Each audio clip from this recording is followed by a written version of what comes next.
महिला थी आदिवासी, जिसका नाम था लता भगवान खरे।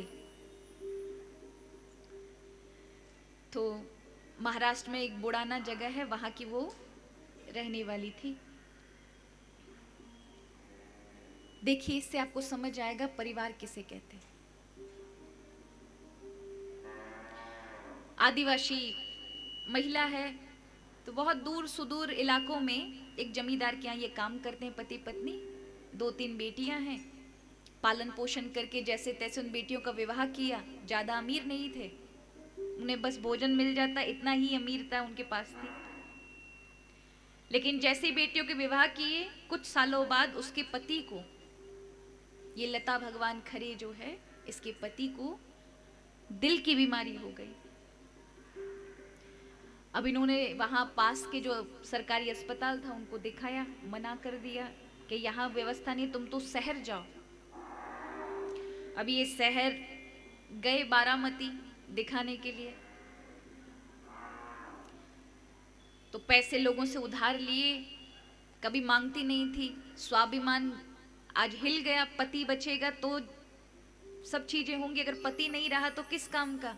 तो मांग कर पैसे शहर गई, हॉस्पिटल में भर्ती कराया। अब वो शहर के लोग, महाराज उसने पहली बार देखे, कभी शहर कभी आए नहीं, तो उनके उस हाल बेढंग को देख करके लोगों ने उनका आदर तक नहीं किया। जो पैसे उन्होंने जोड़े थे उसको एक ही बार में डॉक्टर ने देखने में ले लिया, और अंत में जब ये देखा कि हमारे पास अब पैसे नहीं हैं, डॉक्टर कहते हैं कि अभी की अभी तुम्हें एडमिट करना पड़ेगा, ऑपरेशन होगा, इतना पैसा लगेगा। दोनों पति पत्नी की आशा छूट गई। सोचा कि अब कोई पता नहीं बचेंगे या नहीं बचेगा। मेरा पति लेकर के आई उसे हॉस्पिटल से बाहर, पास में बस स्टैंड था, वहां पहुंची। सोचने लगी क्या पता मेरा पति आज मरे कल मरे, क्योंकि हमारे पास तो पैसे की कोई व्यवस्था नहीं है, कैसे करेंगे, हमने कभी जोड़ा नहीं, कभी इतना काम से पैसा मिला नहीं। और इस तरह से बस स्टैंड से उसने देखा कि पास में एक समोसे हैं, तल रहा है हलवाई, उसके पास गई, 2 समोसे लिए और सोचा कहीं ये मेरे पति का आखिरी समोसा ना हो, कि वो भोजन ही दोबारा ना कर सके, यहीं इसके प्राण निकल जाए। तो देते हुए एक अपने पति को दिया, एक खुद खा रही थी वहीं बैठ करके। तभी उसने देखा कि उस जिस अखबार में लपेट के समोसे दिए गए, उसी अखबार में लिखा था कल की तारीख में बारामती में मैराथन दौड़ है और उसका पुरस्कार ये है।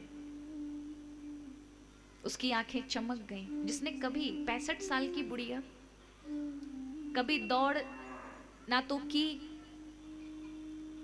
ना कभी जीवन में दौड़ी, लेकिन उसे अगर अपने पति को बचाना है तो इस दौड़ में हिस्सा लेना पड़ेगा।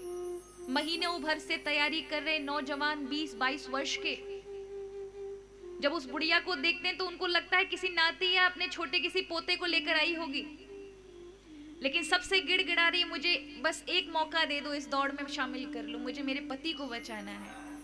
और सभी आयोजक भी मना कर रहे हैं कि इस 65 साल की बुढ़िया को अगर हमने कहा जाने के लिए, कहीं ये बीच में प्राण छोड़ दिए तो लेने के देने पड़ जाएंगे, अपने पति को बचाने के चक्कर में कहीं ये प्राण छोड़ दे। लेकिन जब बहुत अत्यधिक उसको रोते हुए देखा, लोगों को दया आ गई, उसको भी एक अंक लगा दिया और दौड़ में उसने हिस्सा लिया।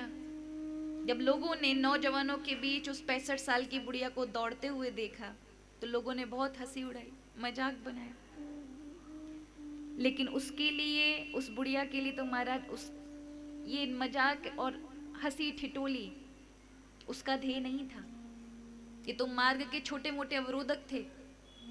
उसका लक्ष्य तो ये था, मुझे मेरे पति को हर हालत में बचाना है, और लक्ष्य था इस दौड़ को जीतना है। आपको क्या लगता है उसके त्याग और प्रेम ने क्या किया होगा? 20-20 वर्ष के उन युवाओं को, युवतियों को जो 1-1 महीने से तैयारी कर रहे थे, दौड़ की प्रैक्टिस कर रहे थे, उन सबको पीछा छोड़ करके वो 65 साल की बुढ़िया उस दौड़ को जीत गई। खून से लथपथ उसके पैर, उस पुरस्कार को पाकर सीधे अपने पति को उसने एडमिट कराया, वहीं पर उसने अपनी मल्लम पट्टी कराई। इसे क्या कहते हैं? परिवार। जो अपेक्षाएं कम और सहयोग ज्यादा करें, तभी वहां विश्वास का जन्म होता है, तभी वहां प्रेम स्नेह का जन्म होता है। प्राय आज हम स्वार्थी हो गए तो परिवार की भूमिकाएं खत्म हो गई हैं।